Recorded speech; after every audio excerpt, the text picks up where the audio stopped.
Hey everybody, this is Toby Eunice with the Gypsy Skiss. Stick with me a couple of seconds and I'll introduce you to Fenn searcher Steve Cahagan.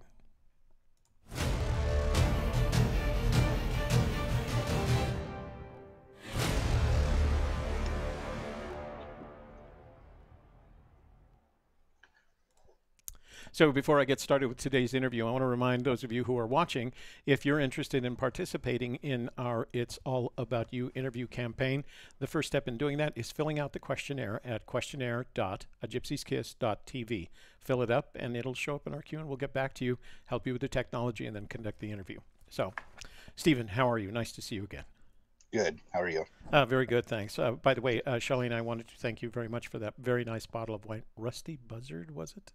The It was something like that. Buzzard's Blush Nest. Right, yeah. Buzzard's Nest Blush. That's what it was. Yes, Thank that's you what very it much was. for that bottle. We really enjoyed it, as you probably aware in one of our book club programs. So before I get to the questionnaire that you very nicely, very kindly filled out, I wanted to ask you, who is Steve Cahagan? How did you? You can go back as far as you want to kindergarten. Just give us an idea of who you are and how you got to be who you are. Okay. My name's Steve Cahagan. I live here in Nebraska. This is where I grew up. Um, I moved down to Houston after high school, and I worked with my uncle doing mill work down there, doing AutoCAD. That was a good experience. Um, it's great to experience culture, different culture other than your own. That's quite a dynamic change from the center of Nebraska down to Houston. It is. It is a culture, major culture shock. I Hmm. remember first time getting onto a freeway in my little Geo Metro down there, and I made everybody mad. They were driving past me, beating, honking at me, pretty much tell me to get the heck out of the way. Hmm. And that was my first experience that I remember moving to a big city. Uh-huh. And what I did come to find though was how how accepting people are and how polite people are. And maybe it's just a Texas thing, but with the other travels I've had, I think it's just an American thing maybe. But people are always accepting and they're willing to help you out no matter where you go or Hmm. where you're from. Well, very briefly, Shelley and I can assure you that we felt the same way when we visited Nebraska for the eclipse. Was it last year or 2 years ago? So, I believe it it was 2 years ago. yeah, Nebraskans seem to be dang friendly, is how the best would describe it. So, Yeah, but we're let me always not ready. interrupt. Go ahead with your story. Well, yeah, I moved back here after living down there for about a year, and I've done just about everything under the sun as far Hmm. as odd jobs are concerned. Um, Always looking for something new to interest me and kind of excite me. Hmm. I heard about this when I was actually laid off in 2014, as far as the Fenn Treasure story is Hmm. concerned, and I kind of picked it up a little bit, and I was interested in it as far as the poem. When I was younger, I wrote poetry in middle school and stuff like that. So I've always enjoyed good poetry, Edgar Allan Poe, and um, classic writers like that as Hmm. far as that's concerned. Um, Luckily, growing up, we were able to take big vacations every few years. We were able to go out to Yellowstone, the Grand Canyon, and Yosemite growing up. Those were great experiences. Um, I can't replace those experiences with anything other than what I'm doing now as far as boots on the ground.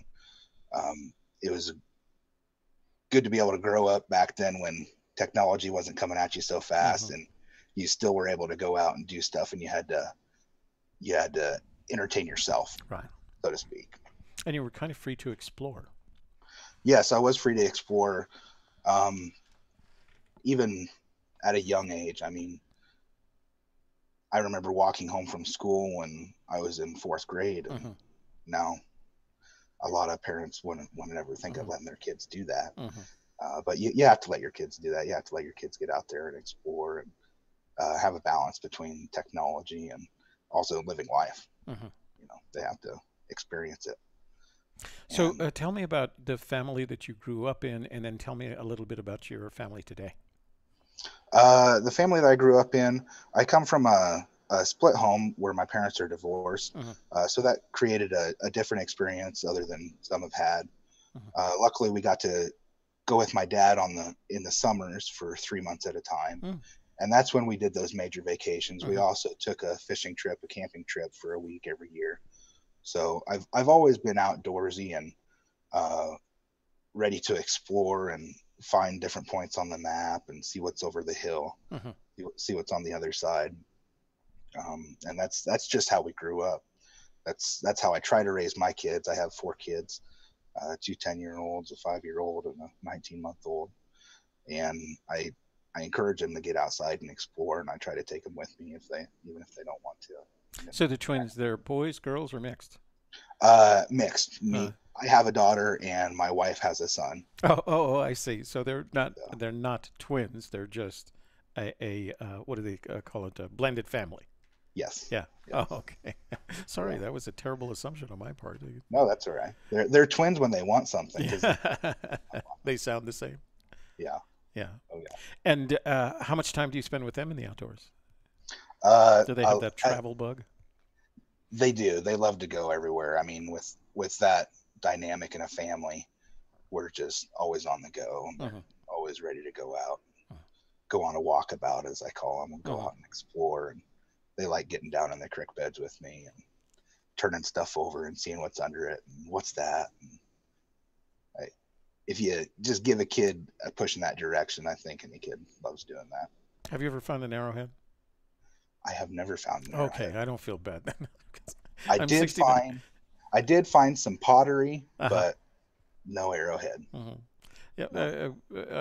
I'm 69 years old. Spent a good part of my life outdoors, and I have never ever found an arrowhead. Fenn makes it sound so easy I know. when he talks about it. Like, yeah, I picked up another one here. Oh, here's another one. Of It'll course, make you jealous. I'm not Make someone searching in jealous. San Lazaro, but I guess. Yeah. But still, I always wonder how does he do it? Make it look so easy. some So people have all I'm sorry. Go ahead. some people just have all the luck with Hmm. that. Yeah, I yeah. wish it was I think that's what it takes. So you're taking your children in the outdoors. What is it? Did I ask you what you did for a living? right now I'm just a stay-at-home dad. Oh, very nice. I It's a good stay place home to with be. my 19-month-old and Uh-huh. help out getting the kids after school and all that. Uh-huh. I should be starting a job here within the next week or two. Uh-huh. Um, uh, just mainly to get some side money, Uh-huh. which always helps out. Uh-huh. So you started to say when you got interested in the search. I think you said it was 2014. Tell us about that. Yeah, I heard about it on the news.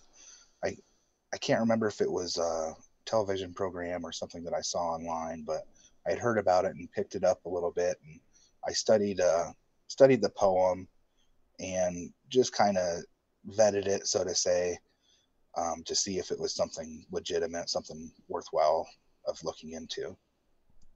And then I put it down for a little while. Raising my kids that takes a lot of time. So, Uh-huh. but within the past couple of years, I've picked it back up and I've been researching it. I started researching it in between that time pretty hard, um, as far as looking up stuff online and information online as far as what if Forrest has released, um, the interviews, your interviews, of Uh-huh. course, and then the websites with his scrapbooks and also his site with his stories.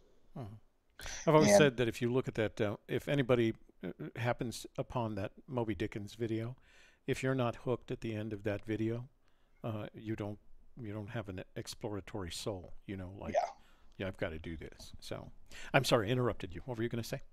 that's all right. That's when I started really researching it hard, and that's what's pretty much brought me to this point. I didn't have the book until last winter, so I just used the online information and Mhm.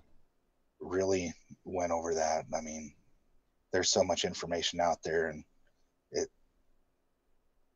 there's a lot of good information, I believe, Mhm. but there's a lot to process out there. Yeah, a lot of white noise.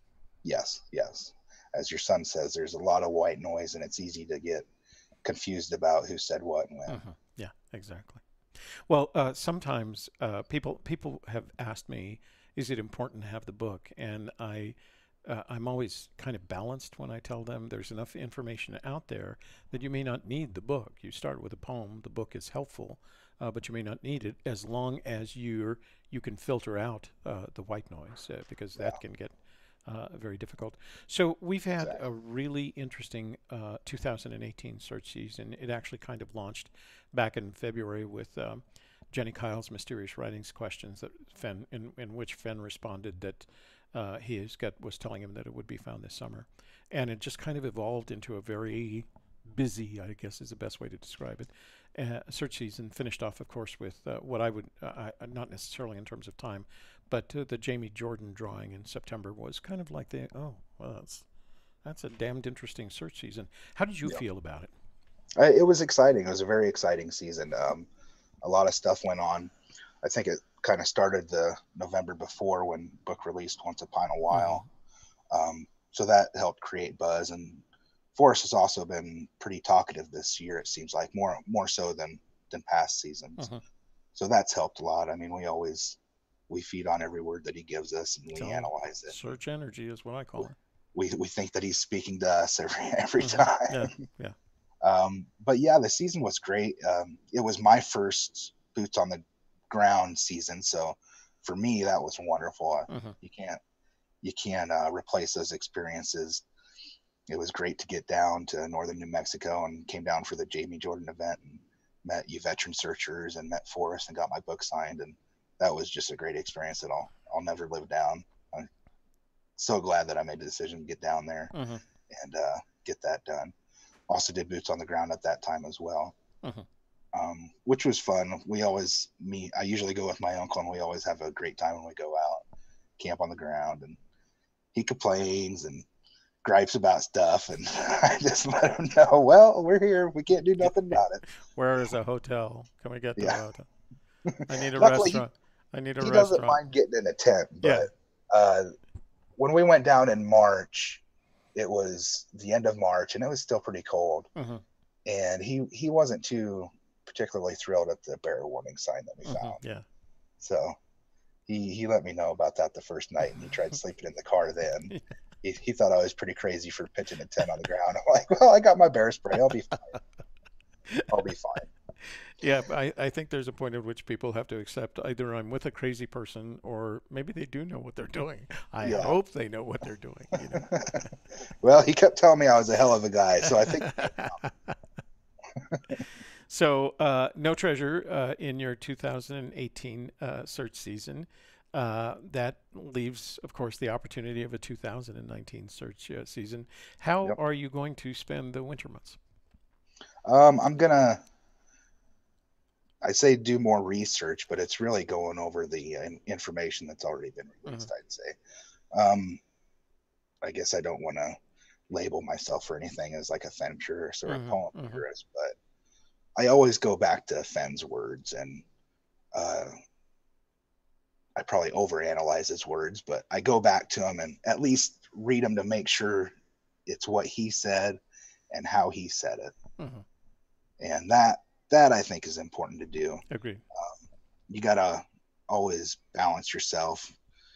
The one thing that I always do when I'm getting off onto a tangent is I say, well, does it work for the poem? Right? Hmm. Does this information align with the book and the poem? If not, then you got to kind of cut it, Hmm. in Yeah, my opinion. yeah. I think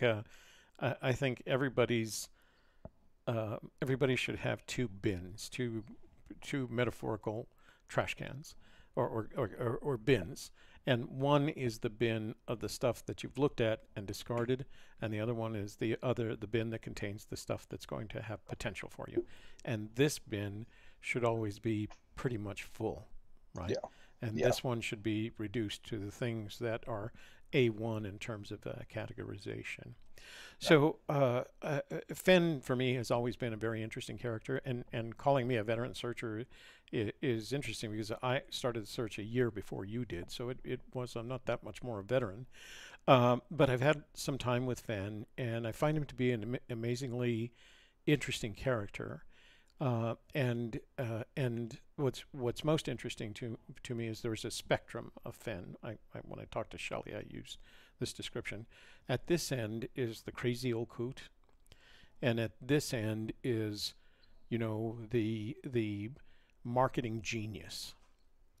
And a lot of people, have find a place along that spectrum, that how they see Fenn. Along that spectrum, how do you see Fenn, and what difference does that make in how you plan for your search? I I would agree with that assumption. I would almost say they're the same character though. Uh-huh, He's kind of a wily guy. uh-huh, I don't think anybody but his family will ever know him for him, with his persona and owning the art gallery, uh-huh. and as well as the throw the chase and everything else. He's had to project himself as how he sees himself or how he wants people to see him. So we may never know, um, really Fenn, not like his family would, I would say. Uh-huh. But in my opinion, I think he's a honest guy. Uh-huh. Like I said, he is wily, Uh-huh. but he does it with everything's with a bit of truth, and you have to take his words and his comments and how he is at face value, which is easier to do for some people, Uh-huh. other than others. So, one of the other things that we as searchers have to deal with is how the people around us who are not searchers either relate or, in some cases, don't relate to us. Yeah. How does your family, whether it's your core family, your nuclear family, or the friends and family that extend out there, how do they see this in you or your interest in this treasure hunt? They support me, as a good family does. We always support each other, um, and the kids, of course, have gotten quite a bit of interest out of it. Uh-huh. They love hearing about my stories when I go out and come back and either bring them a trinket or just let them know what I was doing. They love hearing about that. Friends and other immediate family, they're all supportive. I'm sure everybody thinks that I'm a little bit crazy for thinking that I'm going to be able to find it, but I think you have to be a little bit crazy and If you got don't to have believe you're faith going to as well. find it, then don't waste your time with it, right? Right? Yeah. If you don't believe that you're going to find it, then like Forrest said, you might as well stay home and play Uh-huh. canasta. And enjoy the books, enjoy the reading, enjoy the what goes on in the blogs or the YouTube channels. There's lots of ways to experience the Forrest Fenn treasure hunt without Right. actually investing time, money, and effort in it, because you're going to have to invest. You're going to have to invest at least time and effort. You have to make a decision sooner or later about whether it's going to be money. So, Right. Yeah, and some people are perfectly happy with that, uh-huh. which that's fine. Yeah. Uh, just reading his scrapbooks and his what's online, and also the book, The Thrill of the Chase, is the only book that I own. Uh-huh. But I've loved reading this stuff. Uh-huh. It reminds me of talking with my grandpa, Uh-huh. Yeah. and it reminds me of myself. I've always been the type of person that would rather go outside and explore, um, than sit inside and listen in the classroom. So Well, that's an interesting thought. So as you read Fenn's memoir, The Thrill of the Chase, the first one, what you realize is that he's discovering, I'm sorry, he's describing experiences that almost any child of that period would have had. right. But he describes them from his perspective, and he always has a bit of a moral to his story, even if it's a self-fulfilling moral. Hmm. Um, if I were if I were to ask you, Steve, what we need you to do over the next 6 months is to write your memoir. We're going to publish it, and if you have a treasure in it, so much the better. But we don't care.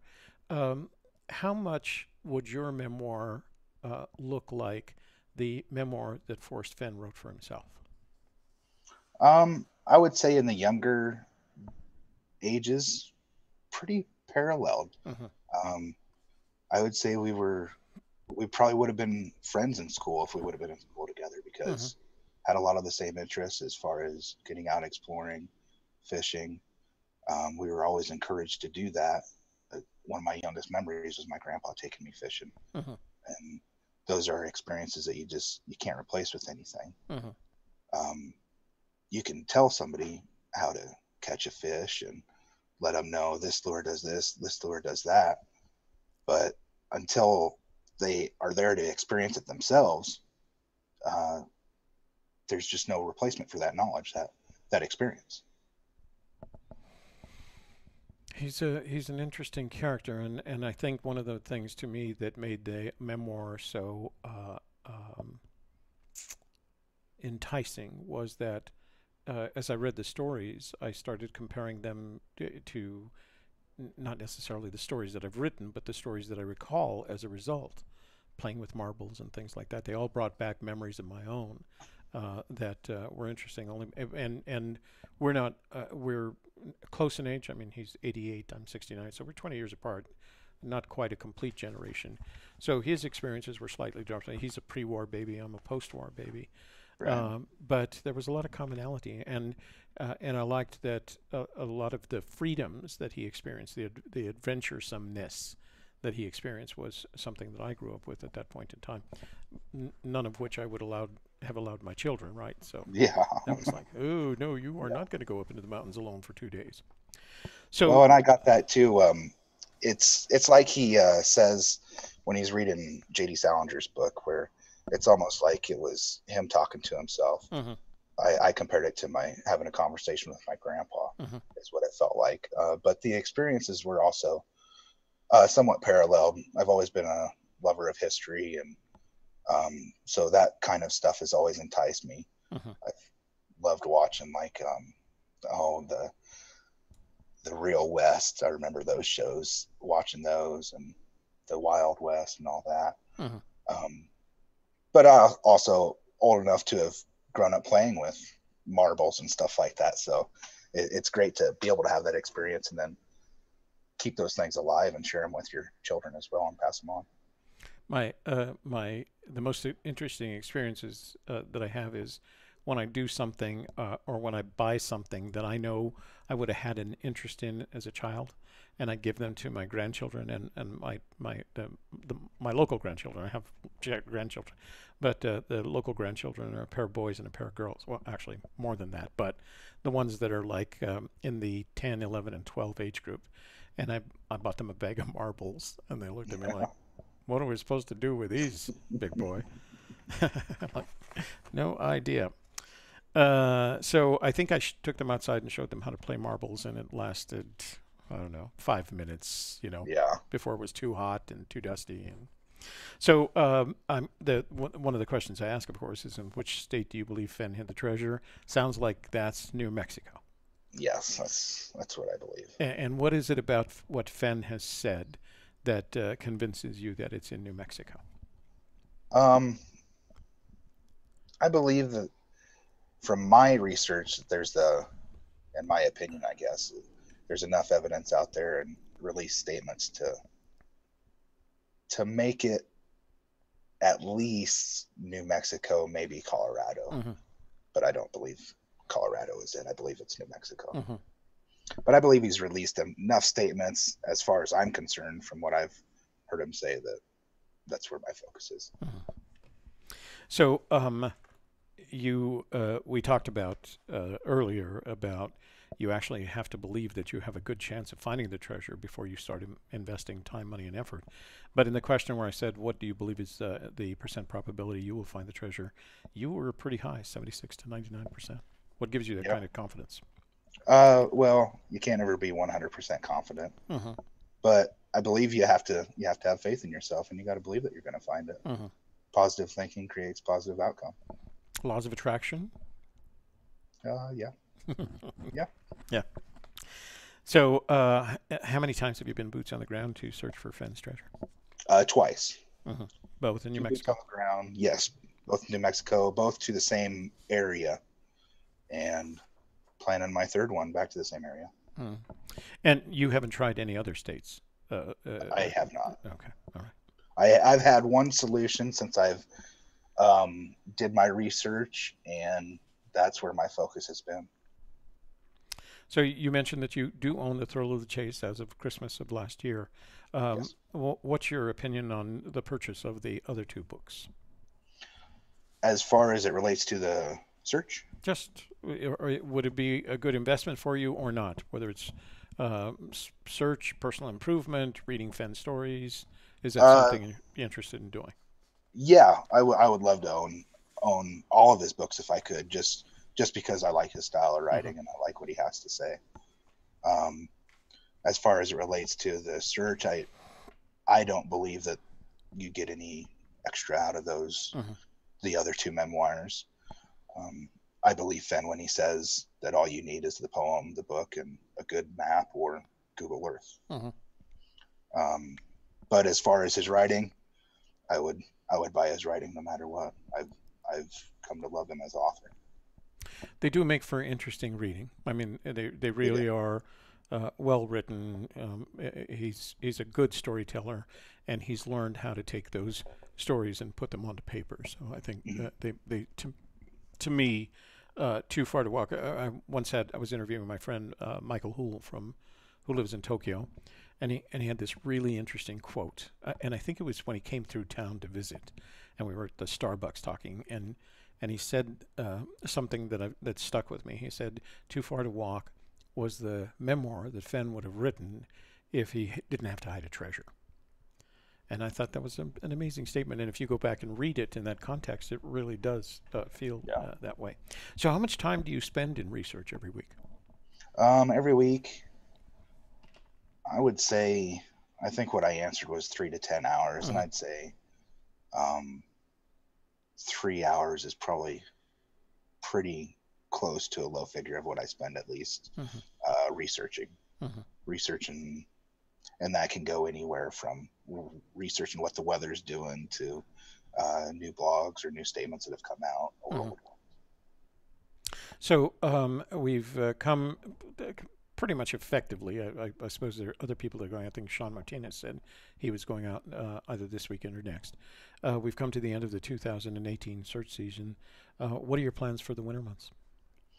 just to do more research, go back over statements that Fenn has made, uh, wait for new release statements that he makes, like we all do, and hang on them. Hopefully, he'll be active this winter. That would make the winter go nice, Mm-hmm. I think.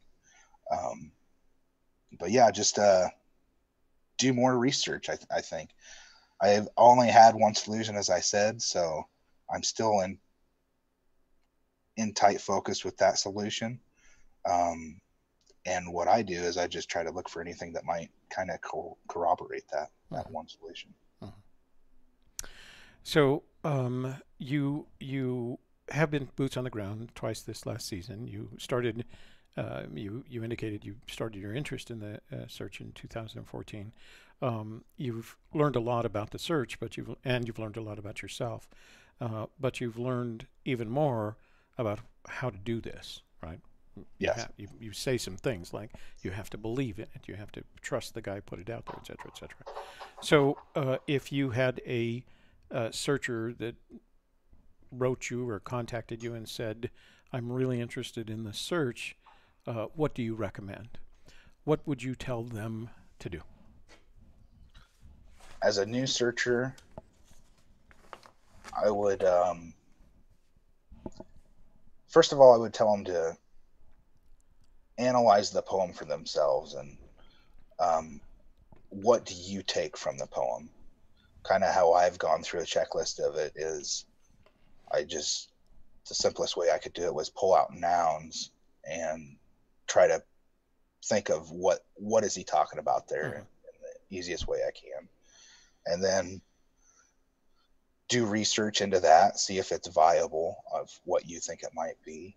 Um, I always will recommend to look at Forrest words and interviews and analyze that for anything that you might think, because Mm-hmm. there's no better source than what he said as far as how to interpret what he's talking about. But that would be where I would tell him to start, with the poem and Forrest's words. By the way, if you're a news searcher and you're wondering where to start, if you go to our blog at gypsyskiss.com, right at the top of that blog is the set of 10 instructions that we recommend that generally will get you up to speed short of actually buying the book. It'll help you. So I did have one more question for you. Let me see if I can remember what it was because I just interrupted my own thought process when I said that. I guess not.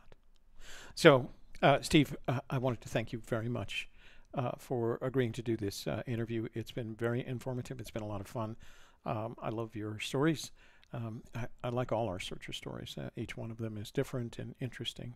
And I look forward to seeing you, your return to New Mexico. So make sure that when you come back to visit New Mexico, you let us know so we can get together for at least a cup of coffee, maybe a lunch or something like that. And if it's a Tuesday or Thursday, Shelley will be with me and we can visit together. So that sounds great. My best to your family. And if you bring them with us, we'd look forward to meeting them as well. For sure. Thank you. All right, sir. For those of you that are interested in participating in our It's All About You campaign of interviews, the first step is filling out the questionnaire at questionnaire.agypsyskiss.tv. Thanks for joining us today. And again, Steve, thank you very much. Thank you, Toby.